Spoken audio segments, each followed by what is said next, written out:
एक बड़ी इत्तला। इस सुनहरी सुबह में अपने हॉस्पिटल के कैबिन में बैठा अफरसियाब हाथ में थामे फ़ोन पर वक्फे वक्फे से एक नंबर डायल करके कान से लगाता, फिर जवाब ना मिलने पर झुंझलाकर दोबारा नंबर डायल करने लगता। क्या बात है अफरसियाब, परेशान लग रहे हो? सवाल लियाना की तरफ से था, जो अभी अभी उसके कैबिन में दाखिल हुई थी।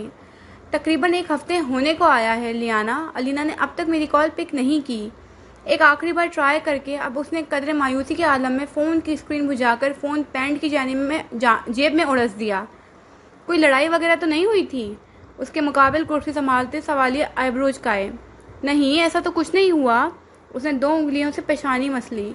कोई प्रॉब्लम हो सकती है अफरसियाब, आप वॉइस नोट छोड़ दें, हो सकता है वो वक्त मिलने पर जवाब दे दें। मशवरा पेश किया। अफरसियाब ने यकदम ही नज़रें उठाकर उसे देखा था। वो मेरे तमाम वॉइस नोट सुनकर, टेक्स्ट देख कर भी रिप्लाई नहीं कर रही। लहजे में पशेमानी थी। लियाना को चुप लग गई। कुछ बताना था आपको। एक पल के तौक़ुफ़ के बाद कदर आहिस्तगी से कहा। हाँ कहो। अफरसियाब उसी की जानिब मुतवज्जा था। दरअसल मैं तमहीद बांधी। अफरसियाब की पेशानी पर बल पड़े। दूसरी जानिब लियाना ने फिर बात का आगाज़ किया। मैंने अमीन अंकल से आपके और लियाना के बारे में बात की थी और उन्होंने कहा था कि वो अलीना से मिलना चाहते हैं। उसने अपना फ़ुकरा मुकम्मल किया और अफरसियाब ने बेयकीनी से उसे देखा। डैड मान गए? आंखों में तहीर का जहां आबाद था। अभी माने नहीं है, अलीना से मिलना चाहते हैं। पहले तुमने उनसे बात की? उन्हें सब कुछ बताया? वो अभी बेयकीन था। मैंने कहा था ना, उन्हें साइकेट्रिक कंसल्टेशन की ज़रूरत है, मगर एक सेशन काफ़ी नहीं है। उनके दिमाग से इस खदशे को ज़ायल करने के लिए आपका अलीना को उनसे मिलवाना बहुत ज़रूरी है। संजीदगी से इत्तला पहुंचाई। मगर लियाना, वो अलीना से मिलने के लिए तैयार हैं। ये एक बहुत मुस्बत तब्दीली है। Thank you so much. Thanks a lot. Liana की अभी अभी दी गई इत्तला उसका मूड पल में बेहतर कर गई थी। सारी कुल्फत कहीं बहुत पीछे रह गई। वो खुशगवार हैरत में मुब्तला एक बार फिर अलीना का नंबर मिलाने लगा था, पर दूसरी तरफ से जवाब अब भी मौसूल ना हुआ, जबकि लियाना के जहन में इस लम्हे उस खुशगवार के गुफ्तगू के मनाजिर घूम रहे थे, जब उसने अमीन अंकल की आमद पर उनसे बात करने का इरादा करके बिल आखिर इस मसले का मुंतकी अंजाम तक पहुंचाने का सोच लिया था।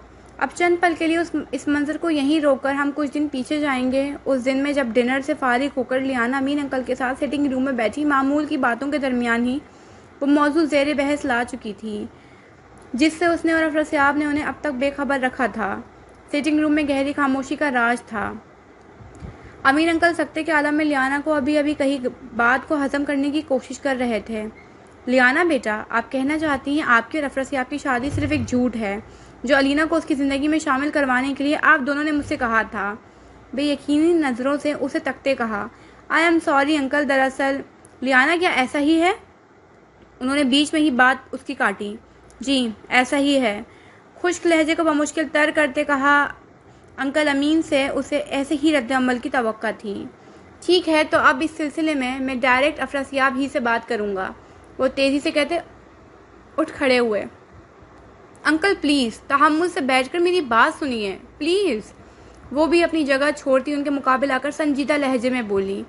अब कहने को क्या रह गया है लियाना, मुझे आपसे ये तवक्का ना थी। आपको उसे इस घड़े में गिरने से रोकना चाहिए था, उल्टा आपने उसी का साथ दिया। वो अब भी बेयकीन थे। Amin uncle, I can explain, please have a sit. वो मिन्नत पर उतर आई थी। जवाबन कुछ पल उसे तेज़ नज़रों से देखते रहने के बाद बिल आखिर वो बैठ ही गए थे। लियाना भी सुख का सांस खारिज करती फिर अपनी जगह तक आई और बैठी। इत्मीनान से मेरी बात सुनिए अंकल। दोनों हाथ बाहर मिलाए आगे को होते फिर बात का आगाज़ किया। आपको लगता है मुझे उन्हें रोकना चाहिए था? एक निगाह उनके संजीदा चेहरे पर डाली। जबकि मुझे ऐसा नहीं लगता। वो एक मैच्योर मर्द है अंकल। उनकी ज़िंदगी में उन्हें क्या फ़ैसला लेना है और क्या नहीं, ये मैं, आप या कोई और उन्हें नहीं बता सकता। वो अपने सही और गलत के मालिक हैं। अमीन अंकल के माथे पर बल पड़े। मैं जानती हूँ आप उनका भला चाहते हैं, मगर इस तरह करके आप उन्हें तहफ़्फ़ुज़ फराहम नहीं कर रहे, बल्कि खुद से बदज़न कर रहे हैं। माफ़ कीजिएगा अंकल, मगर ज़रूरी नहीं कि जो चीज़ आपने एक्सपीरियंस की वो आपके बेटे के साथ भी हो। माथे के बल गहरे हुए थे। हर शख्स मुख्तलिफ होता है। कुछ आदतें मुश्तरका हो सकती हैं, मगर सिर्फ आदतें। आपकी वाइफ आशियाना मुख्तलिफ थी और अलीना मुख्तलिफ है। अब के दूसरी जानिब उनके तासुरात में इस जुमले के साथ दरार सी आई। मैं जानती हूँ जिस ट्रॉमा से आप गुजर रहे हैं, आप नहीं चाहते कि आपका बेटा गुजरे, मगर आप ज़ोर ज़बरदस्ती करके उन्हें इस चीज़ से नहीं रोक सकते, क्योंकि इस सूरत में अगर उन्होंने आपकी बात मान भी ली तो अपनी ज़िंदगी में कभी खुश नहीं रह पाएंगे। इसीलिए उन्हें खुद एक्सपीरियंस करने दें, चाहे अच्छा चाहे बुरा, आप बस उनका साथ दें। मुमकिन है अलीना के मुतालिक आपकी गलतफहमियां महज गलतफहमियां ही रहें या आप वाकई दुरुस्त साबित हों, मगर दोनों सूरतों में अफरसियाब और आपके रिश्ते में कोई दीवार हाइल नहीं होगी। अगर आप अपना इरादा बदल कर उनके साथ खड़े हो जाएं तो अमीन अंकल के माथे के बल ढीले पड़े, मगर तासुरात हुनूस संजीदा थे। उन्हें बस आपकी हाँ की ज़रूरत है। एक अरसा मैंने खुद को ये सब कहने से रोका था, मगर आज मैं चाहती थी तमाम बातें क्लियर हो जाएं।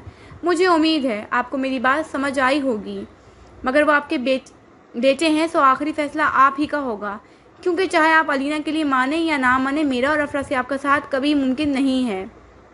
तफसील से पूरी बात उनके गोश गुजार करती वो पीछे को हुई और गहरी सांस खारिज की। आप एक साइकेट्रिस्ट है लियाना, लोगों से डील करना आपको बहुत अच्छे से आता है। उन्होंने उसकी बात के इख्तिताम पर कहना शुरू किया, मगर मेरे मौक़िफ़ से मैं इतनी आसानी से हटूंगा नहीं। फ़िलहाल आपकी बात रखने के लिए सिर्फ इतना कर सकता हूँ कि अलीना से मिलना चाहता हूँ। जो फैसला होगा उसके बाद कह देना फरसियाब से कि अलीना को यहाँ लाए, अगर ला सका तो। आखिरी जुमले पर उनका अंदाज कदरे तमस्खुराना था। लियाना बस उन्हें देखकर रह गई। समसाम के शहर, सियाह का एक लड़का। ये चौड़ाई में बनी एक 2 मंजिला शीशे की इमारत है जिस पे कतार सूरत खिड़कियां बनी दिखाई दे रही हैं। इमारत के ऊपर एक ट्रायंगल बना है जो कंपनी का लोगो है और इसके बिल्कुल नीचे की तरफ जली हुर्फ में दी ट्रायंगल ऑर्गेनाइजेशन तहरीर है। इस इमारत के खुदकार दरवाजे के खुलने पर हम अंदर आकर देखेंगे कि इसका इंटीरियर बहुत ही सादा है। रिसेप्शन डेस्क पर बैठी रिसेप्शनिस्ट अपने मामूल के कामों में मसरूफ़ है। अब अगर एक तरफ बने जीनों को अबूर करके हम ऊपरी मंजिल पर आएँ तो स्टाफ मेंबर्स के कैबिन दिखाई देंगे। इन तमाम को यहीं छोड़कर अगर हम दूसरी मंजिल पर जाएं और राहदारी के सिरे पर बने आखिरी रूम तक पहुँचें तो इसके बाहर एक और कैबिन बना है, शायद वो सेक्रेटरी डेस्क है जो खाली है। अब इसी ऑफिस रूम में दाखिल होने पर हम देखेंगे सेक्रेटरी डेस्क की तरह ऑफिस में भी कोई मौजूद नहीं।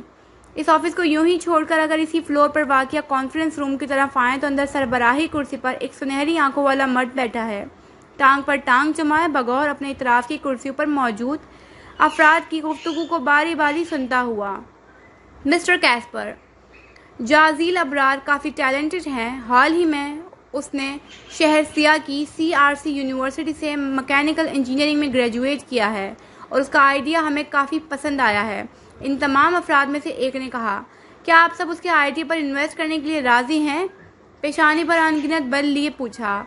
हमने उसकी इलेक्ट्रिक कार का मॉडल देखा है। उसका कहना है कि वो समसाम की पहली इलेक्ट्रिक कार कंपनी खड़ी करना चाहता है और आने वाले वक्तों में वो अपनी गाड़ियों में AI आर्टिफिशियल इंटेलिजेंस भी मुतारिफ करवाएगा। मज़ीद उसका कहना है कि वो इन गाड़ियों को एक्सपोर्ट करेगा जिसकी वजह से समसाम की इकनॉमी को बड़ा फ़ायदा होगा। एक दूसरे शख्स ने कहा, मिस्टर उस्मान, ऊंचे ख्वाब देखना अच्छी बात है, मगर एक ऐसा लड़का जिसने गाड़ी का अब तक सिर्फ एक मॉडल तैयार किया है, हम उस पर एक बड़ी इन्वेस्टमेंट कैसे कर सकते हैं? पेशानी के बल मज़ीद गहरे हुए, सुनहरी आंखें झुंझलाहट के मारे छोटी हुईं। मुझे लगता है हम ये कर सकते हैं क्योंकि आगे ज़माना आर्टिफिशियल इंटेलिजेंस का ही है। मज़ीद इसका असल मसला ही फाइनेंशियल क्राइसिस है कैस्पर। हमारी थोड़ी सी मदद उसका कैरियर बना सकती है और सबसे बढ़कर मुझे लगता है ये हमारे लिए आगे जाकर बहुत फ़ायदेमंद होगा। मुझे एक बात नहीं समझ आ रही, आखिर आप सब क्या चाह रहे हैं?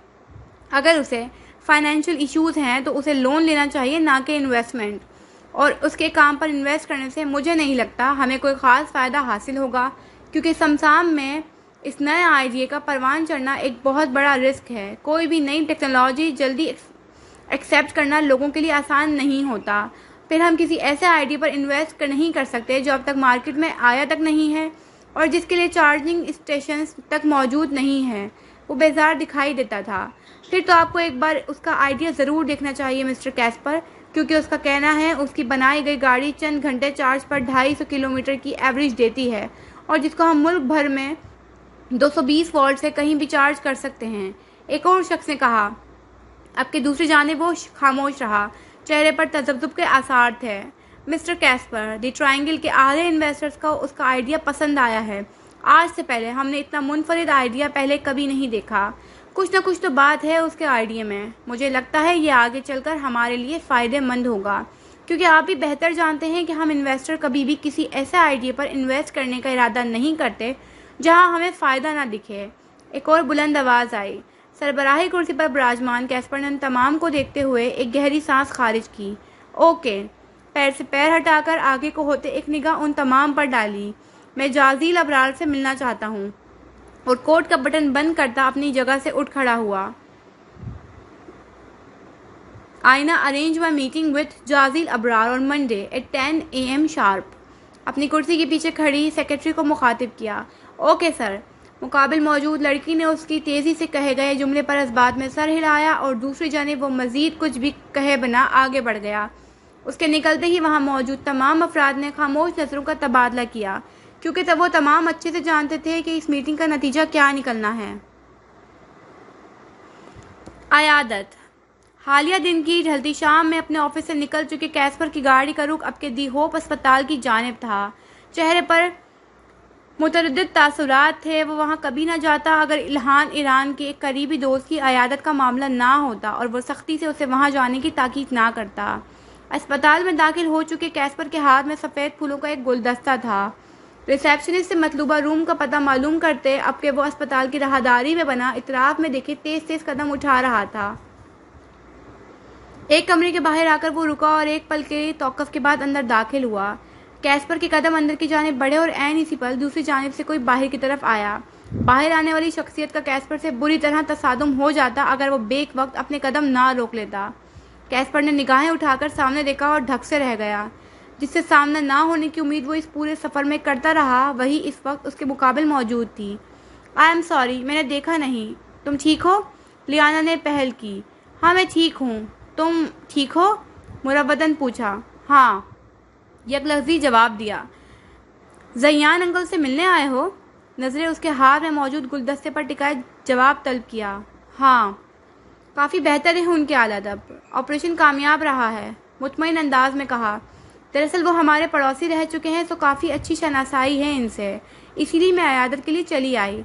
लियाना ने अपनी मौजूदगी की वजाहत दी। कैस्पर ने असबात में सर को खम दिया। चंद पर यूं ही सिरके। अब के वो दोनों ही खामोश थे। चलती हूँ। खुद को उसके रास्ते में हाइल पाकर वो एक तरफ होती बोली। कैस्पर बिना कोई जवाब दिए आगे बढ़ा। अफरसियाब, मुझे कुछ बात करनी थी आपसे। ये लियाना के आखिरी अल्फाज थे जो अंदर दाखिल होते वक्त उसने सुने थे। शायद वो बाहर राहदारी में खड़े अफरसियाब से मुखातिब थी। एक पल के लिए कैस्पर का ध्यान भटका। एक चुभन का सा एहसास हुआ था उसे, न जाने क्यों। फिर मजीद कुछ भी सोचने से खुद को बाज रखते वो कमरे के वस्त में रखे बेड पर लेटे एक अधेड़ उम्र मर्द की जानिब मुतवज्जा हुआ, जो उसे अंदर आता देख खुशगवारियत से मुस्कुराए थे। तकरीबन 15 मिनट बाद वो इस कमरे से बाहर निकला था। एक हाथ में थामे फ़ोन पर उंगलियां चलाता, मसरूफ़ से अंदाज में एक राहदारी को अबूर करता, दूसरी में मुड़ा। कैस्पर? कैस्पर के ऐन इसी लम्हे एक नुस्वानी आवाज़ ने उसके कदम जंजीर किए। कैस्पर ने आंखें सख्ती से मेज कर खोली और रुक कर पलटा। कहो, कोफ से पूछा। मुझे कुछ पूछना है तुमसे। कदम कदम चलती वो उसके नज़दीक आई, जो दो राहदारियों के जुड़ने वाले रास्ते पर खड़ा था। जल्दी पूछो, मेरे पास बिल्कुल वक्त नहीं है फ़िलहाल। अंदाज साफ टालने वाला था, मगर मुकाबले में लियाना थी जो इतनी आसानी से टलने वाली नहीं थी। मुझे तुमसे तफसीली बात करनी है, क्या तुम मुझे थोड़ा वक्त दे सकते हो? ओके, कल शाम। लियाना, लेट्स गो, बाहर सारी टीम हमारा वेट कर रही है। कैस्पर की बात अभी बीच में ही थी जब लियाना की तवज्जो अफरसियाब की आवाज़ ने बिखेरी। वो कैस्पर का जुमला ठीक से सुन नहीं पाई थी। अफरसियाब, आप चले, मैं आती हूँ। उन दोनों के नज़दीक आकर रुक चुके अफरसियाब की जानिब रुख मोड़ा। दूसरी जानिब कैस्पर की पेशानी शिकन आलूद हुई। ये मंजर उसे नागवार गुजरा था। हेलो मिस्टर कैस्पर इल्हान, कैसे हैं? अफरसियाब की तवज्जो अब उसकी तरफ हुई थी। मुस्कुराकर कदर खुशगवारी से पूछते मुसाफे के लिए हाथ आगे बढ़ाया, जिसे बिना किसी तरद्दुद के कैस्पर ने थाम लिया था। फ़ाइन। अलबत्ता वो जवाब बस इतना ही दे पाया। लियाना काफ़ी जिक्र करती है आपका। जुमला अफरसियाब का था। कैस्पर ने बेख्तियारी में निगाह उठाकर उसे देखा, जिसकी निगाहें पहले ही उसके चेहरे पर मरकूज थीं। अच्छा लगा जानकर। खैर, चलता हूँ, एक ज़रूरी काम है मुझे। संजीदगी से कहता वो लियाना पर एक नज़र डालकर आगे बढ़ गया, जिसके चेहरे पर अपनी आखिरी बात के जवाब में फैली नापसंदीदगी देखकर वो कुछ बेचैन हुआ था। ज़रूरत क्या थी? अफरासियाब उससे ये सब कहने की। अजीब उल्टे दिमाग का इंसान है, कभी जो ढंग से बात कर ले। उसके निकलते ही लियाना ने बिगड़े तेवरों के साथ अफरासियाब को देखा। वो वाकई उल्टे दिमाग का इंसान है। खैर चलो, हमें कैंप के लिए निकलना है। अफरासियाब का तबसरा काफ़ी ऊंचा था। जवाबन लियाना ने खामोश नज़र उसके चेहरे पर डाली। शायद उसे ये तबसरा पसंद नहीं आया था। शायद कैस्पर के लिए किसी और के मुंह से निकले बुरे अल्फाज उसे अच्छे नहीं लगे थे। आखिर क्यों, कौन जाने। बोझल खामोशी। रात के इस पहर तलस्सुम के इस सफ़ेद रंग पर इस्तवार किए गए कसरनुमा मकान के वसी और इस रुकबे पर फैले लॉन में लगी लॉन चेयर्स पर 3 नफूस विराजमान हैं।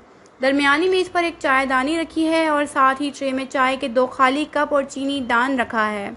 लॉन की घास पर पंजों के बल बैठी एक मुलाजमा चाय बनाने में मसरूफ़ है।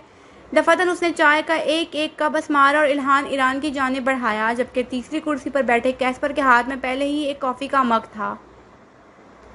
आज काफ़ी दिनों बाद कैस्पर इस वक्त अस्मारा और इल्हान के साथ मौजूद था, वरना अमूमन ये वक्त उसका स्टडी रूम में किसी न किसी ऑफिस वर्क में ही सर्फ होता था। ऐसे में सियारात में खुली खामोशी अतराफ में उतर रही थी। आसमान में दूधिया तारे झिलमिला रहे थे। चौदहवीं का चांद पूरी आबोताब के साथ दमक रहा था और अस्मारा कैस्पर से एक सवाल पूछने के लिए अल्फाज जोड़ रही थी। कैस्पर, आलिया ने वीकेंड पर एक पार्टी अरेंज की है, तुम जानते हो? अस्मारा के सवाल पर इल्हान ईरान ने भी निगाहें उठाकर उसे देखा। हाँ, उसने इनवाइट किया है मम्मी। कॉफ़ी का घूंट भरते निगाहें उनकी जानिब फेरी। आप लोग आ रहे हैं? सवाल कैस्पर की तरफ से था। हाँ बिल्कुल, उसने काफ़ी इसरार किया है। वो चाय का खाली कप दरमियानी मेज़ पर रखती फिर सीधी हुई। कुछ पल मज़ीद सिरके। अस्मारा किसी कश्मकश का शिकार दिखाई देती थी। एक बात करनी थी तुमसे। अब के काफ़ी देर बाद वो असल बात की तरफ आईं। अंदाज काफ़ी सिरसरी सा था। अलबत्ता इल्हान ईरान हुनूस खामोशी से बारी बानी दोनों को देख रहे थे। जी कहिए। वो मुकम्मल उनकी जानिब मुतवज्जा हुआ। दूसरी जानिब अस्मारा फिर खामोश रहीं, काफ़ी देर तक यूं जैसे अल्फाज तरतीब दे रही हूँ। फिर कदरे तौक़ुफ़ के बाद बोली, शादी के बारे में क्या सोचा है तुमने? किसकी शादी? बर्जिस्ता पूछा गया। तुम्हारी अपनी कैस्पर। उन्होंने तुर्की ब तुर्की कहा। कैस्पर ने निगाहें घुमाकर इल्हान ईरान को देखा, जो खुद को लाताल्लुक़ जाहिर करते कंधे उचका गए। वो गहरी सांस भरकर रह गया। फ़िलहाल कोई इरादा नहीं, कभी बना तो आप लोगों को ज़रूर बताऊंगा। क्या मतलब कैस्पर, कभी बना तो? 30 के हो तुम और कितना वक्त चाहिए तुम्हें? अस्मारा की पेशानी शिकन आलूद हुई। इल्हान ईरान ने चेहरे पे आई मुस्कुराहट को बेसख्ता दबाया था, मगर उनकी मुस्कुराहट कैस्पर की नज़रों से मख्फी ना रह सकी। कैस्पर ने एहतजाजन उन्हें खामोश नज़रों से देखा। वो नज़रअंदाज करके यहाँ वहाँ देखने लगा। तुमने आज तक हर मामले में अपनी करी है कैस्पर, यहाँ तक एक बार फिर तुमने सेशंस लेना छोड़ चुके हो और अब इस मामले में भी संजीदा नहीं हो रहे। कैस्पर की परेशानी पर बल पड़े। उनकी पिछली बात पर वो एक जुमले पर अटका था। सेशंस ना लेने से बहुत कुछ याद आया था उसे। मैं इस सब के लिए तैयार नहीं हूँ मम्मी, और जहाँ तक बात है सेशंस की, तो मुझे उनकी ज़रूरत नहीं, मैं बिल्कुल ठीक हूँ। वो कोफ से बोला, ओके फ़ाइन, जैसी तुम्हारी मर्ज़ी, मगर एक बात याद रखना कैस्पर, आलिया को यूं इंतज़ार करवा कर तुम बिल्कुल ठीक नहीं कर रहे। अस्मारा का जुमला था कि क्या? कैस्पर को अपनी समाअत पर यकीन न आया। आखिर क्या सोचे बैठी थी वो? आप कहना क्या चाहती हैं? वो जो कॉफ़ी का खाली मग काफ़ी देर हुई दरमियानी मेज़ पर रख चुका था, दोनों हाथ बाहम मिलाए आगे को हुआ। माथे पर लातादाद बल थे। मतलब बहुत साफ है कैस्पर, तुम शादी आलिया ही से करोगे ना? यूं कहा गोया तस्दीक चाहती हूँ। आपको ऐसा क्यों लगा मम्मी? चबा चबा कर अल्फाज अदा किए। इस समय यह खुला सा लॉन उसे एक तारीख गाड़ लगने लगा था जो दोनों सिरों से बंद थी। तुम उसी से शादी करोगे ना? उनका लहजा लड़खड़ाया। कैस्पर को माहौल में घुटन बढ़ती महसूस हुई। इल्हान ईरान के चेहरे पर भी एक रंग आता तो एक जाता। क्या आपने उससे ऐसी कोई बात की है? उसे अपनी आवाज़ किसी गहरी खाई से आती सुनाई दी। मुझे लगा। वो कुछ कहते कहते खामोश हुई और बस एक निगाह उठाकर उसके चेहरे पर डाली। कैस्पर ने आंखें सख्ती से मेची और उठ खड़ा हुआ। अब इस सिलसिले में आप कोई बात उससे नहीं करेंगी मम्मी, मैं खुद इस पूरे मैस को ठीक कर दूंगा। वो संजीदगी से कहता आगे बढ़ा। तब उनके अगले सवाल ने उसे फिर रुकने पर मजबूर किया। क्या तुम आलिया से शादी नहीं करना चाहते कैस्पर? कुछ था जो उनके लहजे में टूटा था। वो सिर्फ मेरी अच्छी दोस्त है मम्मी, मैंने उसके बारे में ऐसा कभी नहीं सोचा, वो कहकर फिर आगे बढ़ा। क्या तुम्हारी ज़िंदगी में कोई और है? अस्मारा ने एक और सवाल पूछा। चेहरे पर तजब्जुब के आसार थे। इल्हान एरन ने भी निगाहें उठाईं और कैस्पर के कदम जंजीर हुए। एक पल के लिए गोया वो पत्थर हुआ था। निगाहों के सामने एक हंसता चेहरा लहराया। अस्मारा उसकी तरफ से किसी जवाब की मुंतज़िर थी जो रुख मोड़े खड़ा था, मगर अगले ही पल उनके बदतरीन खदशात दुरुस्त साबित हुए जब वो बिना कोई जवाब दिए आगे बढ़ गया। इल्हान एरन ने खामोशी से चेहरे पर हाथ फेरा, जबकि अस्मारा अब भी सख्ते में थी, क्योंकि अगर उसने इस मामले में खामोशी बरती थी तो वजह यकीनन बहुत बड़ी होनी थी।